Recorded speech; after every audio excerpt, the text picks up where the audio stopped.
आज हम कक्षा 10वीं की प्रश्नावली 1.1 गणित का अध्ययन करेंगे।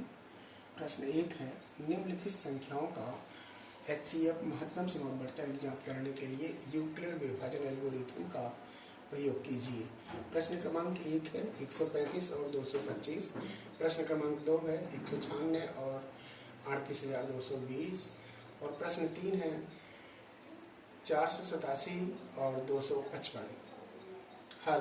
पहले प्रश्न को हम हल करते हैं तो 135 और 225 को। तो यहाँ पर सबसे पहले इसका एल्गोरिथम है कि सबसे पहले हम इनका परीक्षण कर लें कि इनमें से कौन सी बड़ी है और कौन सी छोटी। यह ज्ञात करने के लिए हम सबसे पहले इसको नोट करते हैं। यहाँ लिखते हैं चूंकि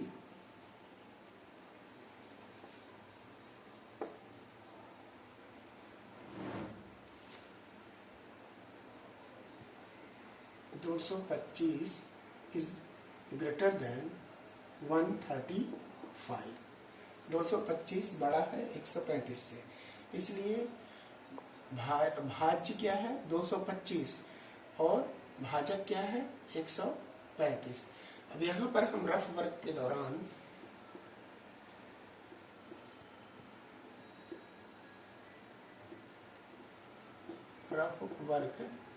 रफ वर्क में इसको पहले भाग करके देखते हैं।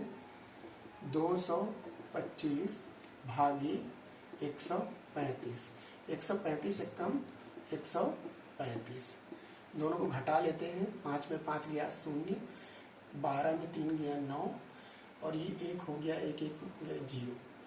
तो यहाँ पर हम ये देखते हैं कि 135 हमारा भाजक है और 225 भाज्य है और 90 क्या है शेषफल है। 90 जो शेषफल है वो हमारे भाजक से क्या हो गया है छोटा हो गया है। यही यूक्लिड विभाजन प्रमेयिका में बोला गया है कि 0 is less than R, R is less than B. R कैसा होना चाहिए, आर मीन्स रिमाइंडर, रिमाइंडर कैसा होना चाहिए भाजक यानी बी से छोटा होना चाहिए। तो रिमाइंडर जो हो गया वो भाजक से छोटा हो गया, इसलिए यहाँ पर भाग करना रुक गया है। अब इसको यूक्लिड विभाजन प्रमेयिका के अनुसार लिखते हैं। यूक्लिड विभाजन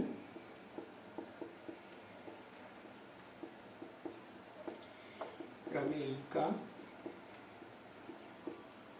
A बराबर BQ प्लस R से। अब यहाँ पर हम लिखते हैं इम्प्लाइज दैट, देखिए क्या सूत्र है हमारा, भाज्य बराबर, भाज्य क्या है 225 बराबर भाजक, भाजक क्या है 135, 135 गुणे भागफल, भागफल क्या है 1 धन शेषफल, शेषफल क्या है 90। जहां स्थिति क्या है 0 छोटा है 90 से और 90 छोटा है 135 से। अब पुनः हम भाग करते हैं, क्योंकि 90 जो है 135 से छोटा है, इसलिए अब और आगे भाग होगा। तो यहाँ लिखेंगे 135 में 90 का भाग करेंगे, 90 कम 90। तो 135 में 90 को घटाते हैं, 5 में 0 गया 5 और ये 13 में 9 गया 9 4 13। यहाँ पर फिर क्या हो गया, भाजक क्या हो गया बड़ा हो गया, किससे शेषफल से, इसलिए यहीं पर भाग करना रुक जाएगा। और हम इसको यूक्लिड विभाजन प्रमेयिका में लिखेंगे 135 बराबर भाजक क्या है 90 गुणा भागफल क्या है 1 और शेषफल क्या है 45, जहां 0 is less then 45, 45 is less then 90। ये स्थिति निर्मित हुई। अब पुनः 45 90 से क्या हो गया छोटा। जब तक यहाँ पर 0 ना आए तब तक यह प्रक्रिया लेकर लगातार चलते रहना है। अब हम यूक्लिड विभाजन प्रमेय के अनुसार 90 में किसका भाग करते हैं? 45 का। 45 दूनी 90, घटाते हैं तो अब 0 0 आ गया। अब यूक्लिड विभाजन प्रमेय क्या पुनः लिखते हैं, तो 90 बराबर भाजक क्या है? 45 गुणते भागफल क्या है? 2 और शेषफल क्या है? 0। यहाँ पर शेषफल 0 आ गया, जहां स्थित 0 बराबर 0 है, क्योंकि जो हमारा रिमाइंडर है वो 0 है। यहाँ पर रिमाइंडर हम लोग लिखते हैं, शेषफल लिखते हैं, तो 0 0 के बराबर है और 0 इज लेस देन क्या? 45। तो यहाँ पर 0 आ गया है, इसलिए HCF बराबर 45 ये आंसर होगा। लेकिन यहाँ पर हम ये देखते हैं कि ये लिखना ज़्यादा जरूरी नहीं है, ये ज़्यादा इम्पोर्टेंट नहीं है। ये समझना जरूरी है कि इसमें क्या घटनाएं घटित हो रही हैं, इसलिए इसको लिखने की आवश्यकता नहीं है और न ही इसको भी लिखने की आवश्यकता है। यह हमारा रफ वर्क है।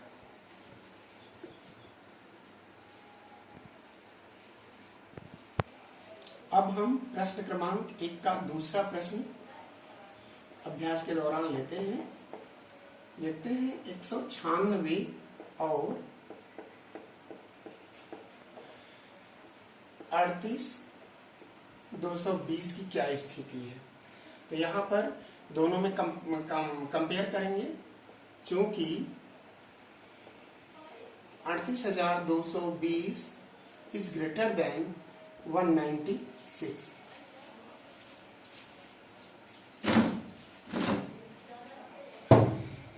इसलिए हम सबसे पहले 38,220 में 196 का भाग करेंगे। 38,220 भागे 196। अब 196 का पहाड़ा पढ़ेंगे।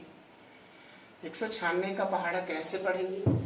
ध्यान रहे, यहाँ रफ आइडिया में 196 का टेबल हम लोग बना लेते हैं।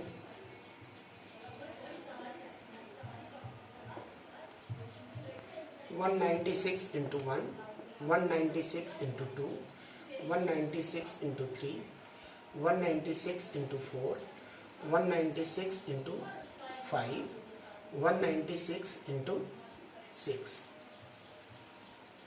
वीडियो 196 पहाड़ा बना रहे हैं।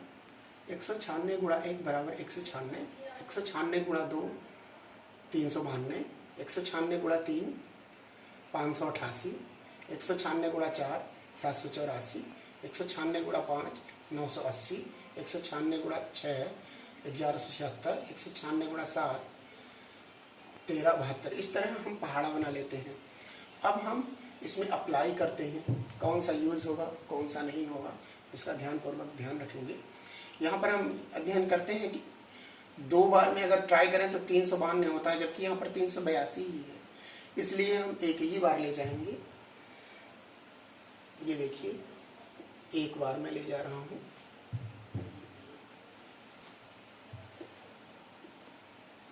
एक बार ले जाऊंगा। 196 12 में 6 गया 6, और ये क्या हुआ 7 हो गया, कैरी दिया था उसको। 17 में 9 गया 9 8 17, 9 8 17 होता है। और ये 3 है, 3 में 1, ये कैरी दिया था इसको, ये 2 हो चुका है, तो अब ये 2 में 1 निकला 1, 186 हुआ, जो इससे छोटा हो गया है। अब आगे ले जाएंगे भाग के दौरान।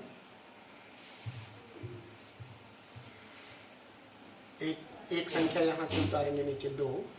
अब 1976 का पहाड़ा पढ़ेंगे कि इसके नियरेस्ट आ जाए, इसके आसपास आ जाए।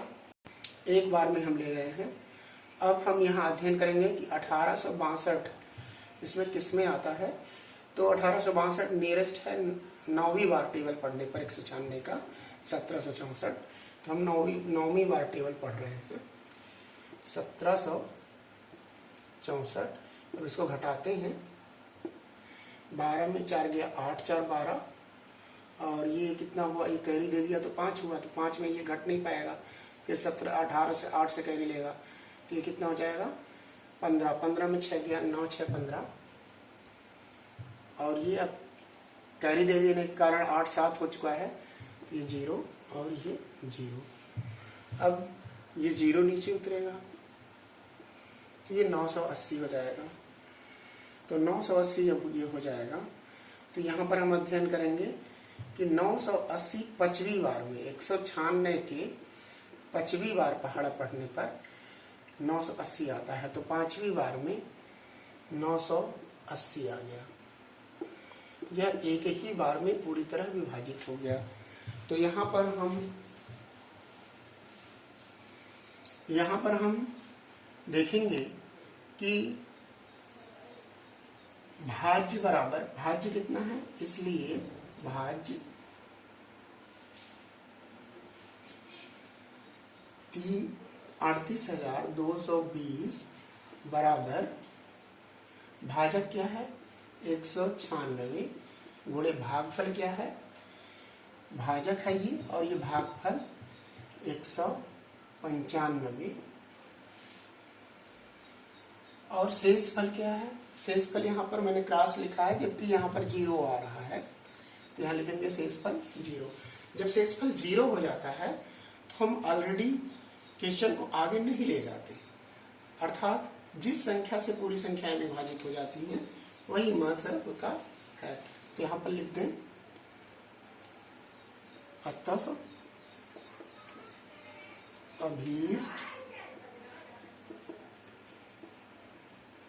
मस बराबर, किससे भाग करने पर भागफल 0 प्राप्त हुआ है 196 से, इसलिए 196 इसका क्या हो जाएगा महत्तम समापवर्तक आंसर।